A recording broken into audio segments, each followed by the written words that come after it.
Welcome, brave listener, to Fear of Dark Stories, where shadows breathe and legends come alive.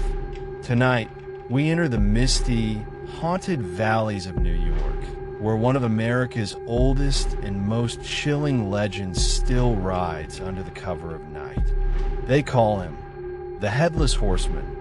The small village of Sleepy Hollow sat quietly along the banks of the Hudson River in New York. From the outside, it looked like a peaceful settlement. Rows of wooden houses, farms stretched along the meadows, and a sleepy church bell that echoed at dawn and dusk. But the people here lived with whispers of something that walked, or rather rode, among them at night. Sleepy Hollow had always been covered in an unusual stillness. The air seemed heavier, the woods darker, and even the animals restless when the sun dipped below the horizon. Travelers avoided the roads after dusk. Children clung to their parents when stories were told by the fireplace. And in every whispered tale, there was one figure, one phantom, that tied them all together, the Headless Horseman. Some believed he was the ghost of a Hessian soldier who had fought during the Revolutionary War. His head, blown off by a cannonball, was never buried with his body, and so his spirit rose from the grave, cursed to wander endlessly in search of what he had lost.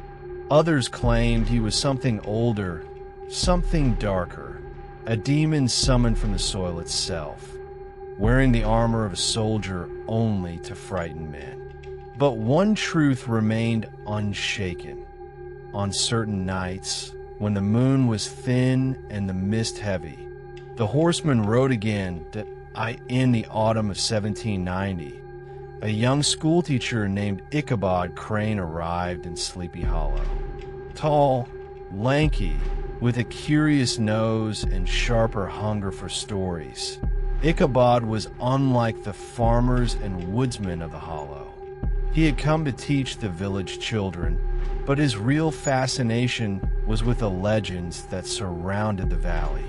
By day, Ichabod was a man of order, strict with his pupils, polite with the townsfolk.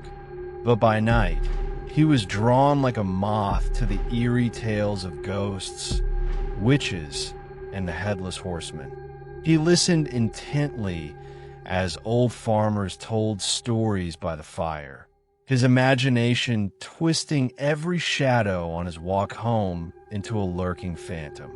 He often stayed late, visiting the grand farmhouse of Brum Van Brunt, a burly young man known for his strength and bold laughter, and Katrina Van Tassel, the beautiful daughter of a wealthy farmer. Ichabod was captivated by Katrina, but he was equally drawn to the chance of hearing stories in her father's grand hall. For in that hall, the old men told their tales of the horseman. One such night, with the firelight flickering and the wind howling outside, an elder leaned forward and whispered, "The horseman rides at night near the old churchyard. Beware the bridge, young Crane. For once you cross it, his power fades. But until then, no man alive has outrun him." The hall fell silent. Ichabod smiled nervously, though inside his stomach tightened as autumn deepened. The Van Tassels held a great harvest feast. The long wooden tables were filled with roasted meats, spiced pies, and warm cider. Lanterns glowed from every post. Music filled the air, and laughter echoed through the night. Ichabod, dressed in his finest, though his finest was rather modest, mingled among the guests, his eyes never far from Katrina. He danced, he laughed, and he ate more than anyone else. But it was the stories told later that night that captured his mind most of all. The men gathered in a corner, voices lowered. Tales of the horseman poured like wine. Some swore they had seen him at the old mill, others near the churchyard. One farmer swore he heard the pounding hooves just outside his window at midnight. And then came the story of the haunted bridge, the very bridge Ichabod would have to cross on his way home. That's where he chases men, a villager whispered, his eyes wide, across the fields, through the woods. He hunts them like prey, and if he catches you before the bridge, the man dragged a finger across his throat. Ichabod laughed nervously, but inside his fear grew. Still, when the feast ended and the night grew late, he mounted his old, tired horse, a creature named Gunpowder, and set off into the night.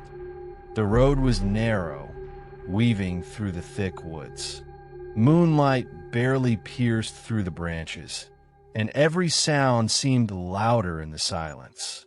The wind rustled the leaves, an owl screeched from above, and Gunpowder's hooves echoed hollow against the dirt path. Ichabod tried to calm his nerves.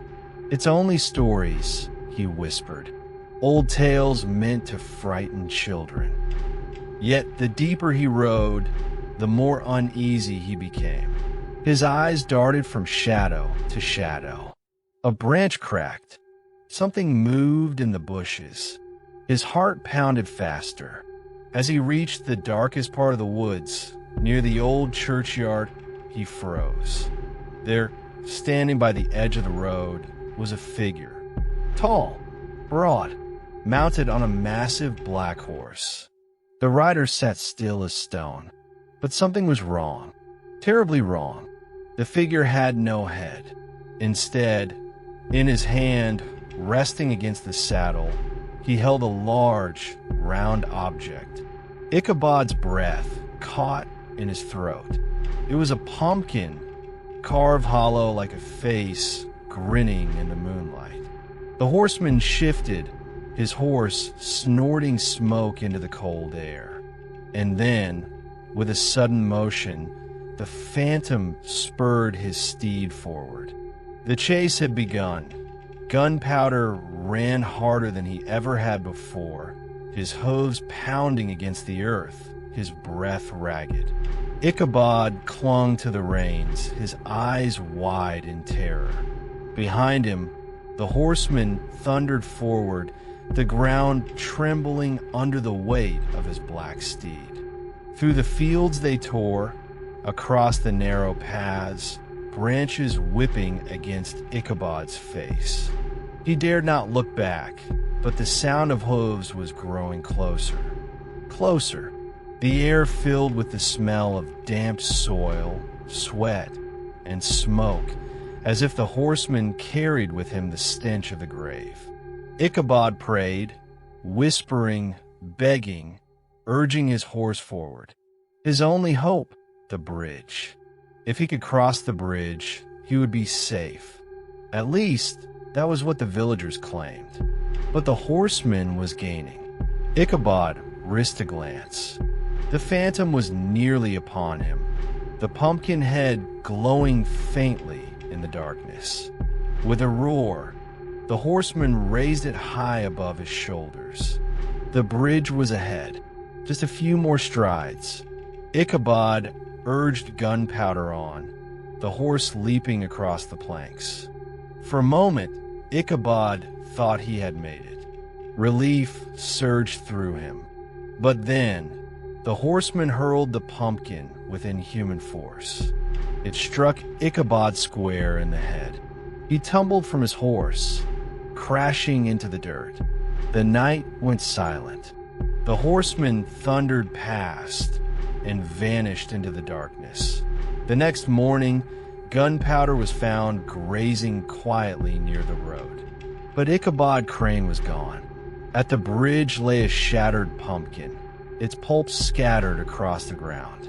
Some swore it was only a cruel trick played by Brom Van Brutt, Ichabod's rival for Katrina's heart. Others swore Ichabod had been taken by the horseman himself, carried off into the night.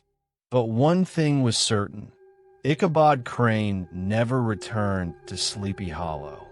To this day, when the nights are cold and the mist rolls heavy through the valley, travelers claim to hear the thunder of hooves on the road. A dark rider appears, headless, carrying his pumpkin, searching for another soul to chase. And if you ever find yourself near that haunted bridge in Sleepy Hollow, remember, don't linger. Don't look back, because the Headless Horseman still rides. You have just heard the chilling legend of the Headless Horseman, a tale that has haunted America for centuries. Was Ichabod a victim of a cruel prank? Or did he truly fall to the wrath of a restless spirit? That answer remains buried in the shadows. But one thing is certain: the horseman waits. And if you ever hear the echo of hooves behind you on a lonely road, pray that you're already across the bridge. This was Fear of Dark Stories. Subscribe if you dare, and remember, the dark is never empty.